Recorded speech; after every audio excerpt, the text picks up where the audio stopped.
오늘은 철로역정 19번째 시간입니다. 오늘은 이제 순례자들과 무지의 재회라는 이 제목에 있는 파트를 부분을 함께 보면서 또 은혜를 나누도록 하겠습니다. 이제 철로역정도 끝자락에 접어들었습니다. 이제 20장, 다음 주가 되는 20장에서 철로역정과 크리스찬과 소망은 천국에 들어가게 됩니다. 그렇게 오늘 나누게 되는 이 19장이 크리스찬과 소망이 이 순례의 길 가운데 겪는 마지막 이야기, 또 마지막 에피소드라고 이야기할 수 있겠습니다. 이제 천국을 코앞에 두었으니 무엇을 점검해야 하겠습니까? 그것은 바로 구원의 확신입니다. 이 구원의 확신은 어디서 말미암는 것일까요? 예수 그리스도로 말미암습니다. 이 내용을 크리스찬과 무지라고 하는 사람의 대화 속에서, 그리고 크리스찬과 소망의 이야기 속에서 풀어내고 있는 것, 그것이 바로 이 19장의 핵심이라고 말씀드릴 수 있을 것 같습니다. 우리가 이제 수요 지성기도회라는 이름으로 지금 이 시간에 모였는데, 오늘은 이름 그대로 우리의 지성을 조금만 더 세워서 이 철로 역정에 녹아 있는 성경의 가르침을 배우고 확인해 보도록 하겠습니다. 제가 이렇게 지성을 조금 더 세워야 한다라는 그 의미를 강조하신 것을 좀 이해하시겠나요? 그래서 오늘은 조금 평소와는 조금 다른 그런 이야기들, 조금 어려워 보이는 이야기들이라고 느껴질 수 있지만, 그래도 우리가 다 이해할 수 있고 또 우리가 알아야 하는 내용들이니까 평소보다 조금만 더 우리의 이성을 세워서 함께 나누도록 하겠습니다. 먼저 이 19장이 어떤 내용을 담고 있는지부터 좀 살펴보도록 하겠습니다. 이 크리스찬과 소망은 자신들의 뒤에 무지라고 하는 사람이 뒤따라오고 있음을 확인합니다. 우리가 19장에서 지금 무지를 다루고 있지만 그 전에도 무지와 한번 대화를 한 적이 있었습니다. 그들은 무지가 자신을 달갑게, 이 크리스찬과 소망을 달갑게 여기지 않는다라는 것을 알고는 있었지만, 그래도 이 무지와 다시 한번 이야기를 나누기 위해서 그를 기다려줍니다. 이윽고 도착한 무지에게 크리스찬은 이 무지 자신의 영혼, 무지의 영혼과 하나님과의 이 관계가 어떠한지, 사이가 좀 어떠한지를 먼저 물어봅니다. 무지는 이에 대해 나는 하나님과의 관계가 무척이나 좋으며 자신은 늘 선한 것들을 따르려고 한다, 선한 것들에 동의하며 나도 그렇게 선한 행동을 하려고 한다라고 이야기를 합니다. 그러면서 자신은 하나님과 천국을 위해서 모든 것을 버렸다라고까지 크리스찬에게 대답을 해줍니다. 무지의 이런 대답에 대해서 크리스찬은 어떻게 그러한 확신을 가질 수 있게 되었는지를 물어봅니다. 그러자 이 크리스찬의 질문에 무지는 자신의 마음에서 그러한 확신이 생겼다라고 대답을 합니다. 자신의 마음은 선하다고 굳게 믿고 있는 무지에게 크리스찬은 인간의 마음은 선하지 않으며 인간의 마음이 선하기 위해서는 오직 성경에 기록된 하나님의 말씀과 자신의 생각이 일치할 때 그때가 선한 생각이고 그것이 선한 마음이다 라고 이야기를 해주지만, 무지는 나는 선한데 왜 내 마음이 나쁘지? 라고 이야기하는 이 크리스찬의 말에 동의하지 못합니다. 계속되는 크리스찬의 이 그리스도와 의로움에 대한 이야기, 이것들에 대해서도 무지는 동의하지 못합니다. 받아들이지 않습니다. 그러곤 이 크리스찬과 소망에게 이렇게 대답을 합니다. 그건 두 분이 믿는 방식이지 제가 믿는 방식이 아닙니다. 제가 가진 믿음 역시 두 분의 믿음 못지 않다고 생각합니다. 라고 무지는 크리스찬에게 이야기를 합니다. 그리고 무지는 이제 자신과 대화가 통하지 않는 이 크리스찬과 소망을 먼저 순례의 길로 떠나라고 앞서 보냅니다. 무지와의 대화를 마친 크리스찬과 소망은 이제 앞서 걸어가면서 이야기를 나눕니다. 크리스찬과 무지의 이야기를 듣고 있었던 소망은 이 무지와 같은 사람들이 자신의 마을, 소망이 살았던 곳은 이제 허영이라고 하는 도시였죠. 이 자신의 마을에도 무지와 같은 생각을 가진 사람들이 상당히 많이 있었고, 집집마다, 거리마다, 또한 순례자들 가운데에서도 무지와 같은 생각을 가지고 있는 사람이 많았다라고 이야기를 합니다. 그러면서 둘은 올바른 두려움이란 무엇인가 라고 하는 주제에 대해서도 이야기를 나눕니다. 이 올바른 두려움을 가질 때 순례의 길 가운데는 큰 유익이 있다라는 것을 확인하면서 이러한 두려움과 죄의식을 무지한 자들은 무지한 자들은 이런 것들이 자신들의 유익을 도모하기 위해 있다라고 하는 것을 모르고 떨쳐버리려 노력한다라는 것들도 이야기를 나누게 되었습니다. 그러던 가운데 크리스찬은 이제 임시라고 하는 사람의 이야기를 꺼냅니다. 그는 열심히 믿었지만 뛰어나게 신앙생활을 했던 사람이었지만 끝내 되돌아가는 그러한 사람이었습니다. 크리스찬과 소망은 이렇게 되돌아간 사람들, 믿음의 길, 신뢰의 길을 가던 가운데 다시금 되돌아가는 이러한 사람들에 대한 이야기를 나누며 그들은 어떠한 모습과 어떠한 양상을 가졌는지에 대해서도 이야기를 나눕니다. 그리고 크리스찬과 소망의 대화가 이제 맞춰지게 됩니다. 19장의 줄거리 내용은 크게 두 부분입니다. 무지와 제외해서 이야기를 나누는 것이 한 장면, 그리고 크리스찬과 소망이 이제 단둘이서 이야기하는 것이 한 장면입니다. 보통 이렇게 장면이 두 덩이로 나눠질 경우에 우리는 이제 한 덩이 한 장면 한 장면을 살펴보곤 했었는데, 오늘은 이 무지와 대화한 이 장면 하나만을 놓고 또 함께 살펴보도록 하겠습니다. 이렇게 하는 이유는 이 무지와의 이야기, 이 무지와 제외하여 서로의 의견을 나누는 이 이야기가 정말 중요하기 때문에 그렇습니다. 무지와 크리스찬의 대화를 이렇게 정리해 볼 수 있습니다. 구원의 확신은 어디서 오는가? 라고 하는 이 질문에 대해서 각자의 견해를 밝히는 것입니다. 어떤 확신이라고요? 구원의 확신입니다. 이 구원의 확신이라고 하는 주제에서 출발한 이 대화의 흐름은 인간의 마음은 선한 것인가 아니면 악한 것인가 라고 하는 논쟁을 거치게 되고 끝내 이신칭의라고 하는 개념에까지 이르게 됩니다. 이 이신칭의라고 하는 것, 믿음으로써 의롭다 하심을 받는 이것에 대해 종교개혁자였던 루터는 기독교가 서고 넘어지는 진리라고 말할 정도로 우리가 반드시 짚어야 하고 또한 제대로 알고 가야 하는 부분입니다. 그래서 제가 바로 조금 전에 말씀드린 것 같이 이 무지와의 대화 가운데 이신칭의라고 하는 칭의의 개념이 나타나기 때문에 오늘은 이 부분만 좀 주목해서 살펴보고자 한 것입니다. 이 이신칭의는 구원과 직결되는 교리라고 말할 수 있습니다. 무엇과 직결되는 교리라고요? 구원과 직결되는 교리입니다. 우리가 이제 교리라는 이야기를 이제 교회에서 들을 때 교리다, 교리 교육이다라는 이야기를 들을 때 좀 뭔가 어렵고 좀 딱딱하고 나와는 좀 거리가 멀고 좀 그런 것으로 여길 때가 종종 있는데, 우리가 그렇게 여긴다고 할지라도 우리가 천국은 가야 하지 않겠습니까?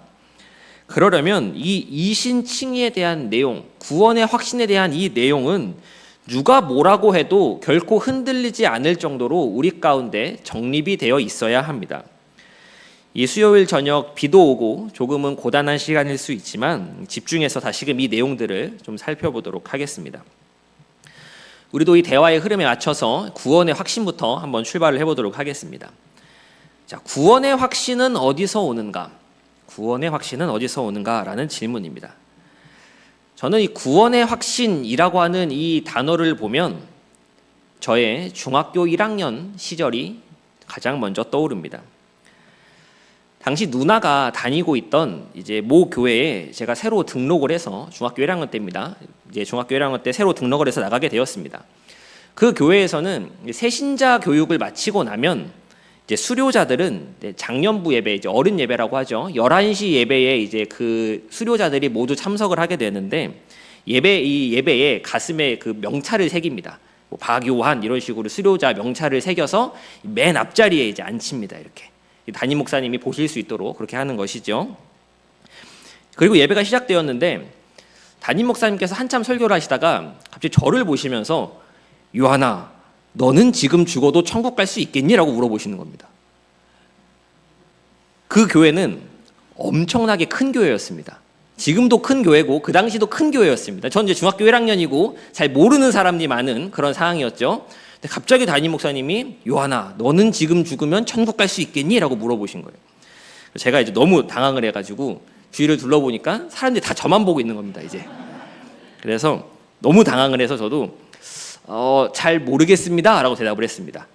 그리고 이제 예배가 끝났는데 그러고 나서 이제 저희 어머니와 누나가 저를 찾아와서 이제 방송에 나온 거 봤다. 너 구원의 확신이 없냐? 왜 그런 대답을 했느냐라고 물어보셨던 기억이 저는 이 구원의 확신이라는 이 단어를 볼 때마다 이 중학교 때의 기억이 생생하게 살아납니다. 성도 여러분들께서는 구원의 확신이 있으십니까? 오늘 밤 주님께서 내 영혼을 거두어 가신다라고 나를 부르신다라고 하셨을 때 나는 천국에 가신다라는 확신을 가지고 계십니까? 제가 이 예배 도중에 기도의 도중에 갑자기 누구 집사님, 누구 권사님라고 콕 찍어서 지목을 하면서 집사님 지금 지금 돌아가셔도 천국 가실 수 있으십니까? 라고 물어보신다면 교회의 모든 성도들이 나를 보고 있는 그런 상황에서도 저는 천국 갈 수 있습니다라고 대답하실 수 있으시겠습니까? 참 과거에는 구원의 확신에 대해서 많은 질문들이 있었던 것 같습니다. 제가 중고등부 다닐 때에도 구원의 확신이 있냐라는 질문이 많이 있었고 했는데 이 질문이 던져졌을 때 그 당시는 대체로 대답하는 것이 둘 중에 하나였습니다. 네, 저는 천국 갑니다 라고 하는 사람이 있었고 어린 시절 저의 경우처럼 잘 모르겠습니다 라고 말하는 경우 보통 이 둘 중에 하나였던 것 같습니다. 그런데 오늘날에는 이 구원의 확신을 물어볼 때 잘 물어보지도 않지만 이 흐름이 조금은 변하지 않았나라는 좀 생각이 듭니다. 과거에 비해서 구원을 확신하는 경우 나는 죽으면 천국 가지라고 하는 이 구원을 확신하는 경우들은 좀 많아진 것 같은데 이 구원의 확신이 어디에 근거를 두고 있는가라고 살펴볼 때에 성경의 근거, 말씀의 근거가 아니라 자기 나름의 확신의 근거로서 이 구원의 확신을 이야기하는 경우들이 조금 더 늘어난 것 같습니다. 예컨대 천국 가겠죠. 교회 나가고 있고 예배 드리고 있고 봉사하고 있고 직분 받았으니까 죽으면 당연히 천국 가는 거 아니겠어요? 라는 식으로 뭔가 애매모호하게 그냥 천국은 당연히 가는 겁니다 라는 식으로 대답을 한다라는 이야기입니다. 착하게 살고 있고 선행도 하고 있고 남한테 피해도 안 끼치고 꼬박꼬박 헌금도 내는데 내가 구원을 못 받을 리 없지 않겠느냐라는 좀 그런 자기 나름의 확신인 것입니다. 다른 사람이 듣기에는 뭔가 찝찝하게 느껴질 수도 있겠지만 정작 말하는 본인 자신은 전혀 찝찝함이 없는 괜찮나 싶은 느낌이 드는 그러한 구원의 확신입니다. 이 철로역정에 나오는 무지를 잠깐 보도록 하겠습니다. 이 사람은 자기 나름대로 구원의 확신이 있었습니다. 크리스찬의 질문에도 하나님과 당신 영혼의 사이의 관계가 지금 어떠한가라는 질문을 던졌어도 무지는 전혀 흔들림이 없었습니다. 나는 잘하고 있고 나는 구원받을 것이고 나는 천성문에 들어갔을 때 환영받고 위로받으며 나는 그 안으로 당연히 들어갈 것이다 라고 결코 의심하지 않았습니다. 그런데 이제 우리가 다음 주에 살펴볼 이 20장을 보면 이 무지는 구원을 못 받습니다. 다음 주에 좀 더 이 부분을 집중해서 보겠지만 무지는 천국에 들어가지 못합니다. 가졌던 확신과 전혀 다른 그러한 상황을 무지는 경험하게 됩니다. 무지는 자신의 마음으로부터 이 구원의 확신을 가졌습니다. 그런데 어찌 되었습니까? 잘못된 것으로 판정이 났습니다. 이를 볼 때 우리는 질문하게 됩니다. 그럼 구원의 확신은 어디서 오는 것인가? 구원의 확신은 무엇을 근거로 가질 수 있는 것인가? 라는 질문을 우리는 다시금 생각해 보게 됩니다. 여기서 칭의라고 하는 교리, 칭의 교리가 이어지게 됩니다. 물론 그 사이에 이 마음의 문제도 다룰 것이긴 하지만 이 칭의 교리에 대한 이해는 구원에 있어서 결정적입니다. 무언에 있어서 결정적이라고요? 구원에 있어서 결정적입니다. 이에 대해서 뭔가 이 칭의에 대해서 뭔가 교리인데 좀 딱딱하고 어려운데 내가 몰라도 전혀 상관없지 않나? 아닙니다. 칭의 교리는 복음에 대한 이야기입니다. 복음의 핵심이 바로 이 칭의라고 이야기할 수 있습니다. 그래서 반드시 우리가 알아야 하는 것입니다. 그래서 우리의 신앙이 나 자신의 마음에 의존하는 그러한 신앙으로 가지 않도록 우리는 조심하고 경계해야 합니다. 우리의 신앙은 전적으로 계시에 의존하는 신앙이 되어야 합니다. 함께 따라해 보도록 하겠습니다. 계시 의존적 신앙. 다시 한번 해볼까요? 계시 의존적 신앙. 뭔가 말이 좀 어렵게 다가오십니까? 계시를 의존한다라는 말은 말씀을 따른다라는 말과 같은 의미입니다. 계시를 의존한다. 주신 계시를 의존한다는 것은 주신 말씀을 그대로 믿고 따른다라는 것과 같은 이야기입니다. 즉 계시 의존적 신앙은 말씀 중심의 신앙을 이야기합니다.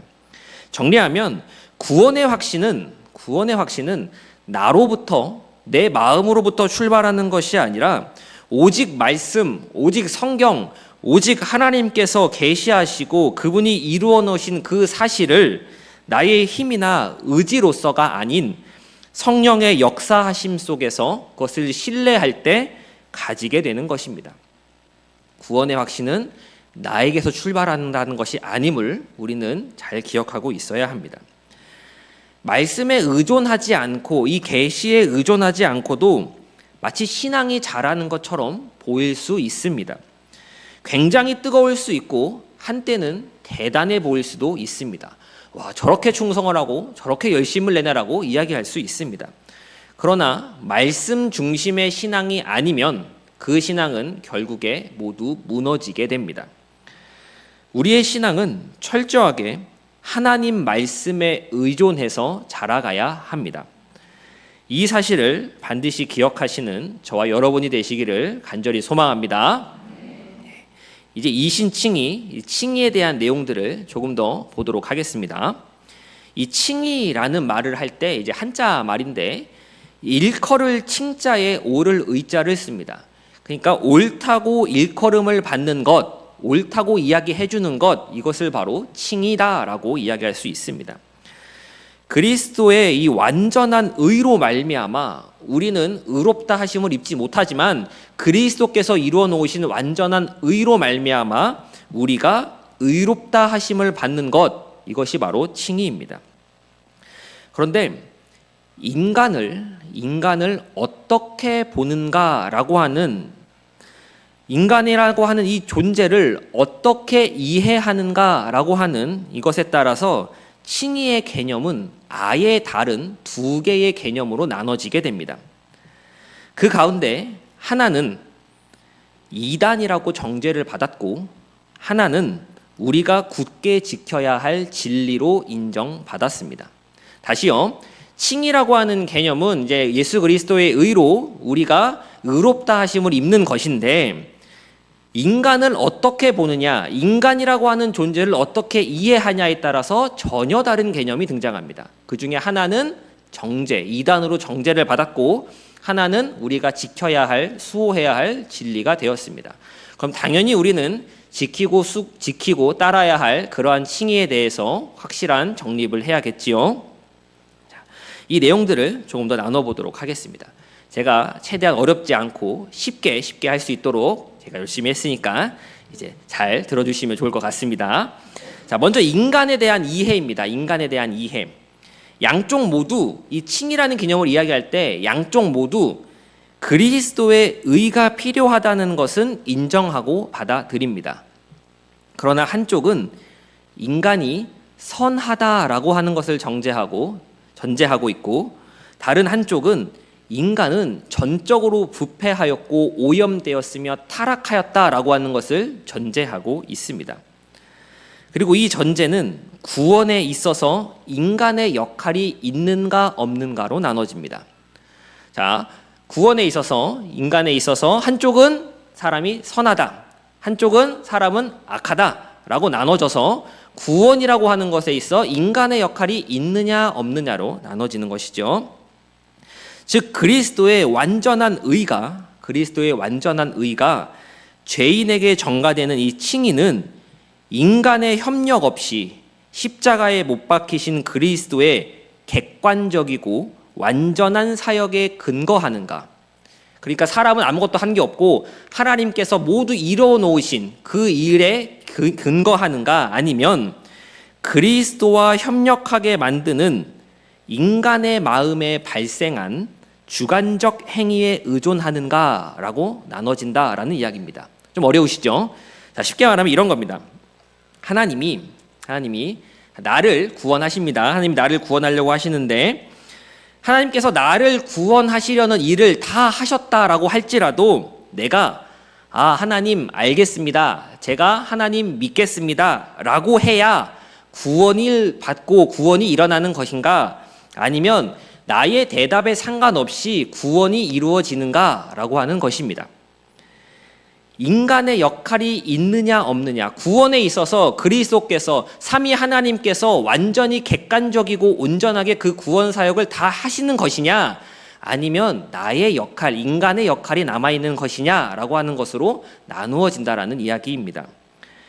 인간의 역할은 필요 없다. 인간은 전적으로 타락했고 전적으로 오염냈고 인간은 아무런 선한 것이 없다라고 주장한 사람이 이제 어거스틴이라고 하는 사람이었고, 인간의 역할이 필요하다라고 말하는 사람, 이 신학자는 펠라기우스라고 하는 사람이었는데, 이 사람이 주장한 내용을 가리켜서 펠라기우스주의라고 이야기를 합니다. 펠라기우스주의는 아담의 후손들, 그러니까 우리 인간들에게 주어지는 원죄를 부정합니다. 무엇을 부정했다고요? 원죄를 부정합니다. 그리고 은혜 또한 부정을 했습니다. 그리고 전적인 자격 구원을 이야기한 사람입니다. 나 스스로가 착하게 살고 덕을 쌓고 선행을 하면 충분히 구원을 받을 수 있다라고 말한 사람이 이 펠라기우스라는 사람이 주장한 펠라기우스주의라는 것입니다. 이 펠라기우스주의는 다른 사람들이 봐도 좀 극단적이긴 했습니다. 원죄를 부정하고 하나님의 은혜를 부정한다고? 너무 간 거 아니야? 라고 좀 사람들이 생각을 해서 이 펠라기우스주의는 이단 사상으로 일찌감치 정죄를 받습니다. 저건 잘못됐어 라고 정죄를 받습니다. 그런데 이 펠라기우스주의를 그냥 버리기가 아깝다라고 하는 사람들이 등장하기 시작합니다. 그러면서 펠라기우스주의에서 좀 극단적인 것만 좀 빼고 좀 수정을 좀 해서 절충하자, 절반만 가져오자라고 해서 반펠라기우스주의라고 하는 것이 나타납니다. 반대할 때 이 반이 아니라 절반할 때 반해서 반펠라기우스주의라고 하는 것이 이제 되는 겁니다. 결과부터 말씀을 드리자면 이 반펠라기우스주의도 529년 오렌지 회의에서 이단으로 정죄가 되긴 합니다만, 정죄로 이제 이단으로 정죄가 되긴 합니다만, 오늘날의 많은 교회들이, 현대에 있는 많은 교회들이 이 반펠라기우스주의에 잠식당해 있다라고 해도 과언이 아닐 정도로 이 반펠라기우스주의는 우리 가운데 깊숙하게 들어와 있습니다. 우리가 읽은 이 철로역정에 나오는 무지도 굳이 구분하자면 반펠라기우스주의에 해당하는 사람이라고 이야기할 수 있습니다. 이 반펠라기우스주의가 이야기하는 것, 말하는 것은 신인협력설입니다. 신인협력설. 신과 사람이 힘을 합치는 것으로 하나님과 내가 같이 가야 한다라는 것을 주장하는 그러한 의견입니다. 하나님이 아무리 나를 구원하신다고 하여도, 하나님이 나를 아무리 건져낸다고 하여도 내가 구원을 받아들이겠습니다. 하나님, 내가 하나님께 협력하겠습니다. 라고 해야 구원이 이루어진다라고 이야기하는 것입니다. 하나님이 당신의 구원을 위해 99%를 하시고 마지막 1%를 당신의 목으로 남겨놓으셨습니다. 어떻게 하시겠습니까? 손을 내미시겠습니까? 믿으시겠습니까? 라는 질문이 던져진다고 했을 때 성도님들은 뭐라고 대답하시겠습니까? 질문인지 모르셨을 수 있으니까 다시 한번 말씀드리겠습니다. 하나님이 이제 물어보는 겁니다. 하나님이 당신의 구원을 위해서 99%를 다 이루어 놓으셨고 이제 마지막 1%가 남았는데 지금 당신이 해야 합니다. 손을 내미시겠습니까? 당신이 하나님을 믿으시겠습니까? 라고 이야기를 여러분들에게 들려졌을 때, 성도 여러분들께 들려졌을 때 뭐라고 대답을 하시겠습니까? 손을 내밀겠다고 하셔야 될까요? 아니면은 가만히 있어야 되는 것일까요? 네. 제가 방금 말씀드린 이 단어, 이 문장, 하나님께서 당신의 구원을 99%를 이루어 놓으시고 마지막 1%를 남겨 놓으셨는데 손을 내미시겠습니까? 예스 하시겠습니까? 라는 이 말은 과거에 빌리 그레이엄 목사님이 하셨던 말씀입니다. 제가 왜 오늘날 한국 교회에 이 반펠라기우스주의가 깊숙이 잠식해 있다라고 했는지 이해가 되십니까? 1%가 남았다. 그건 당신의 몫입니다. 손을 내미시겠습니까? 손을 잡으시겠습니까? 예, 라고 하면 그 구원에는 나의 역할이 들어가는 겁니다. 이게 반펠라기우스주의를 나도 모르게 따라가는 것, 그게 된다는 것입니다. 1%라서 다행인 것일까요? 1%면 어떻고 50%면 어떻습니까? 내가 그것을 쓰지 않으면 내 구원이 이루어지지 않는다는데 내가 몇 프로를 행사하는지 그게 무엇이 중요하겠습니까? 1%든 0.1%든 0.01%든 내가 협력해야, 내가 하나님의 사역 가운데 협력해야 구원이 이루어진다라고 한다면 그건 모두 다 반펠라기우스주의에 해당합니다. 그게 바로 신인 협력설입니다. 펠라기우스주의는 원죄를 부정했지만 반펠라기우스주의는 원죄를 인정합니다. 그리고 이렇게 말합니다. 원죄로 인간의 능력은 현저하게 약화되었고 하나님의 은혜 없이 아무도 구원을 받을 수 없다. 뭔가 듣기에는 그럴싸해 보이는데 뭔가 찝찝함이 남아 있습니다. 원죄로 인간의 능력은 현저히 약화되었고 하나님의 은혜 없이는 아무도 구원을 받을 수 없다. 여기서 우리의 찝찝함을 불러오는 구절은 인간의 능력이 현저하게 약화되었다라고 하는 부분입니다. 인간의 능력이 선을 행할 수 있는, 하나님을 찾을 수 있는 능력이 없어진 것이 아니라 이들은 현저하게 약화되었다라고 주장하는 것입니다. 은혜는 반드시 필요하지만 인간에게는 은혜를 받아들이거나 거절할 수 있는 이 능력까지 다 사라진 것이 아니다. 인간의 중심에는 타락의 영향을 받지 않은 의로움이 남아있다라고 이들은 말합니다. 그리고 구원과 멸망은 이 의로움에 대해 결정된다라고 이 반펠라기우스주의자들은 이야기를 합니다. 이것이 조금 전에 언급했던 1%는 당신의 몫입니다. 손을 내미시겠습니까? 라고 이야기할 때의 그 의미입니다. 그러나 어거스틴은 이야기합니다. 아담의 범죄함으로 인해 아담과 아담의 모든 후손들에게 하나님의 법에 순종할 능력이 없어졌다, 사라졌다. 이 원죄로 인해 사람은 선천적으로 부패했고 전적으로 타락했다. 죄 가운데서 잉태되어 죄 가운데서 태어난다 라고 어거스틴은 이야기합니다. 이 어거스틴에 따르면 모든 사람은 죄로 그 존재가 이미 오염되었기 때문에 하나님의 은혜에 협력하려는 경향을 가질 수 있는 사람이 한 명도 없다. 아무도 없다라고 이야기를 합니다. 무슨 이야기입니까? 사람은 결코 하나님과 협력해서 뭔가 구원을 이루어갈 수 없다라는 이야기입니다. 인간의 의지는 자유롭고 우리가 뭔가를 자유롭게 선택할 수 있지만 우리가 가지고 있는 이 의지는 이미 악한 본성과 악한 경향성에 속박되어 있기 때문에 우리는 결코 선한 것을 내 의지적으로 고를 수 없다, 선택할 수 없다라는 것입니다. 이렇게 펠라기우스와 어거스틴은 사람을 어떠한 존재로 보는가, 어떠한 존재로 이해하는가에 따라 칭의의 개념을 다르게 보았습니다. 529년 이 반펠라기우스주의도 이단으로 정제되었지만 16세기에 종교개혁이 일어나기 전까지 그 당시의 교회들은 모두 반펠라기우스주의의 구원론에 빠져 있었습니다. 그러한 상황에서 종교개혁자들은 이신칭의의 교리를 드러냈고 복음을 다시 회복시켰습니다. 하나님의 은혜에 협력할 수 있는 자유가 남아있다라는 이 가르침을 그들은 거부했습니다. 그리고 우리가 전적으로 무능한 존재요, 믿음에 이르기 위해서는 하나님이 우리를 거듭나게 하시는 중생의 역사를 이루어 주시지 않는다면 우리는 하나님께서 우리에게 무엇을 주셔도 받을 능력이 없고 손을 내밀 힘도 없고 내밀 손도 없고 아예 이것을 볼 수도 없다라고 종교개혁자들은 그렇게 가르쳤습니다. 오늘날 우리가 교회에서 흔히 들을 수 있는 것처럼 당신이 믿기만 하면 된다라는 것이 아니라 믿음 자체도, 믿을 수 있는 믿음 자체도 하나님이 주시는 것을 성경을 통해서 다시 한번 논증한 것이 종교개혁자들이 했던 일입니다. 우리는 나도 모르게 이 반펠라기우스주의에 빠지지 않도록 주의하고 경계해야 합니다. 철로역정을 보시면 이렇게 자신만만했던 무지는 20장에서 천국에 못 들어갑니다. 우리가 우리 나름대로 잘 믿었다고 나름의 확신을 갖고 있다고 해도 우리가 죽어 천국에 갔는데 우리가 못 들어간다면 이 얼마나 안타깝고 너무나 아쉬운 일이겠습니까?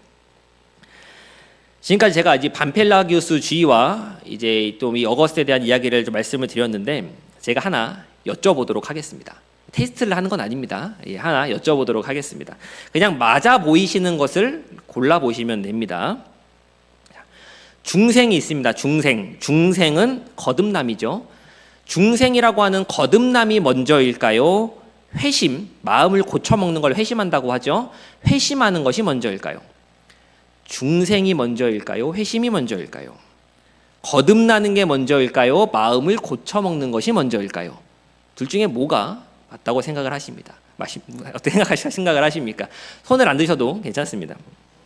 자, 현대의 복음주의자들은 이 반펠라기우스주의에 빠져있는 사람들은 중생하기 위해서, 즉 거듭나기 위해서는 믿음을 발휘해야 한다, 마음을 고쳐먹어야 한다라고 이야기를 합니다.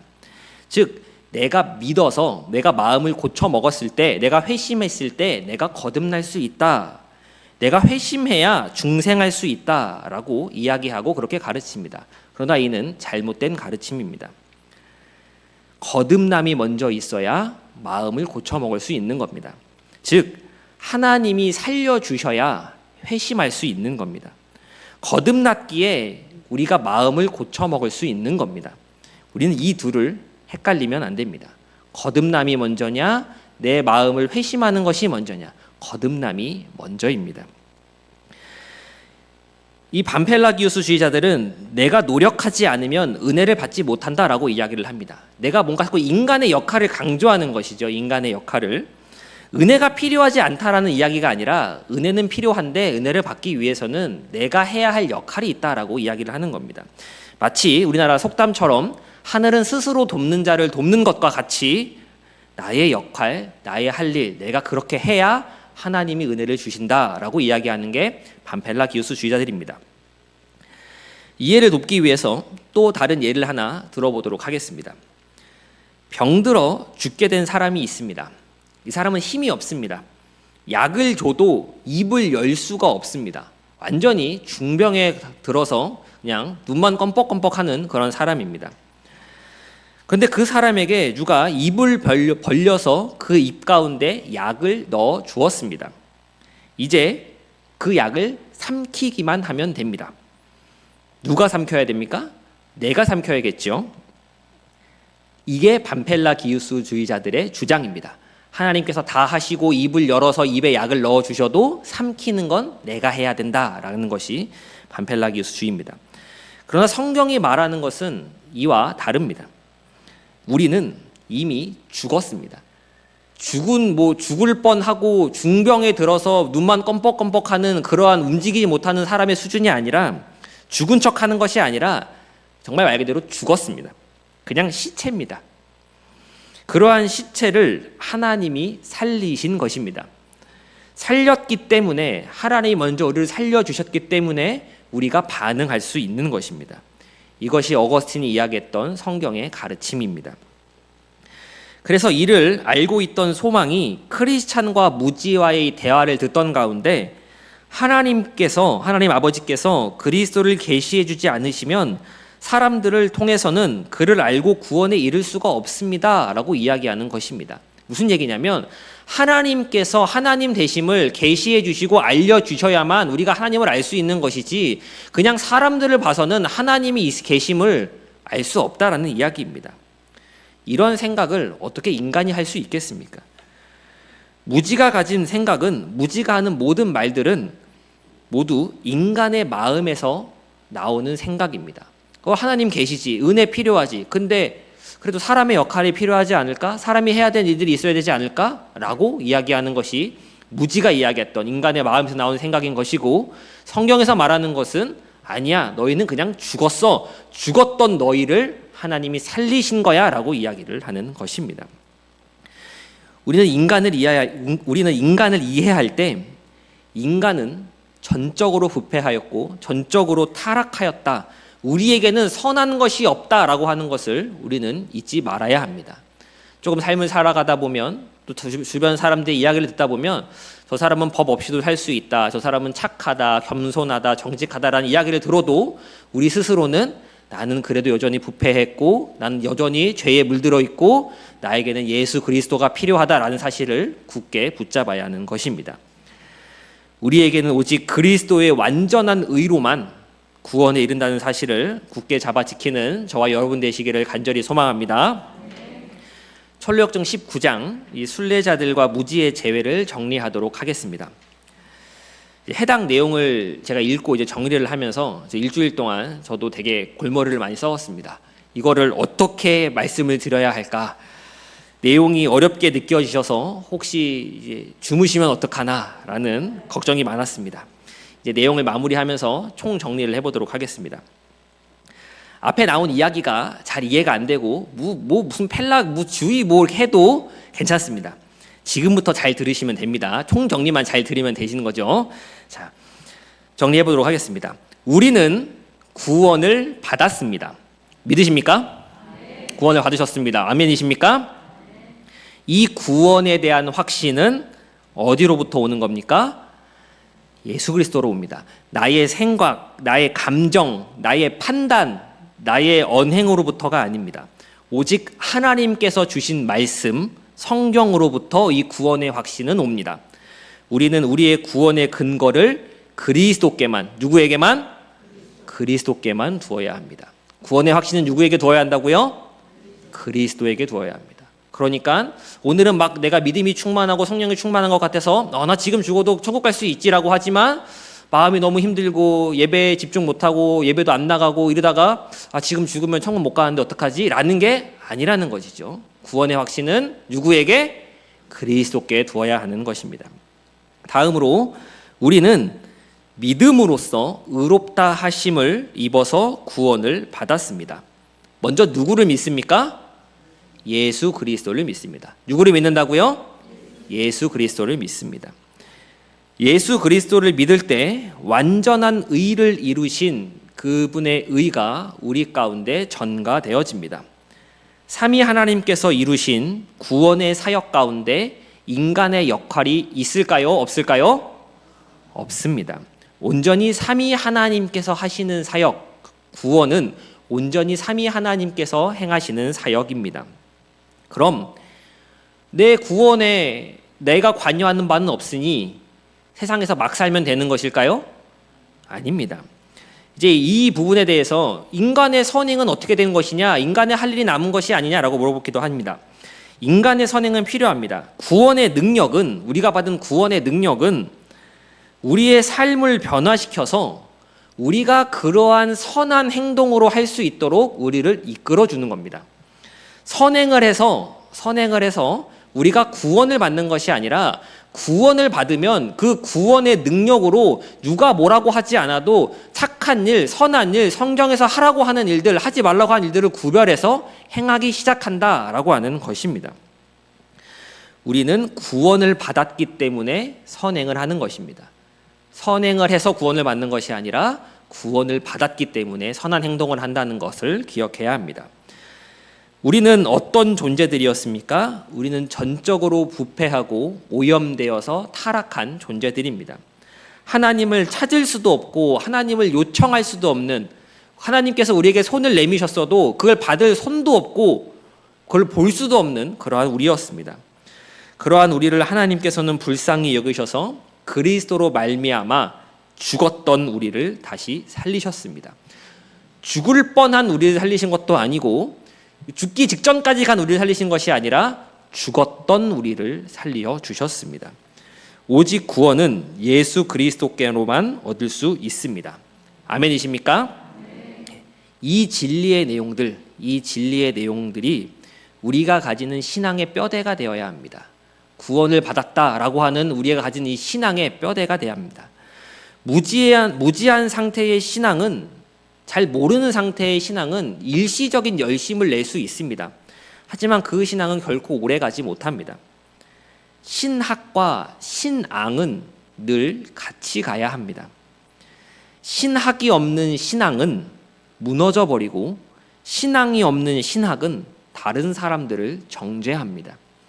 신학과 신앙이 조화를 이루는 것이 가장 건강한 모습입니다. 오늘 본문의 말씀과 같이 이 땅에서 순례의 길을 걸어 나갈 때에 구주 예수 그리스도의 은혜와 그를 아는 지식에서 자라나야 합니다. 은혜만 있으면 돼, 몰라도 돼, 이것이 아니라 은혜와 그를 아는 지식에서 자라가야 합니다. 바른 교리 위에, 이 성경의 가르침 위에 건강한 신앙을 세워나가시는 저와 여러분 되시기를 간절히 소망합니다.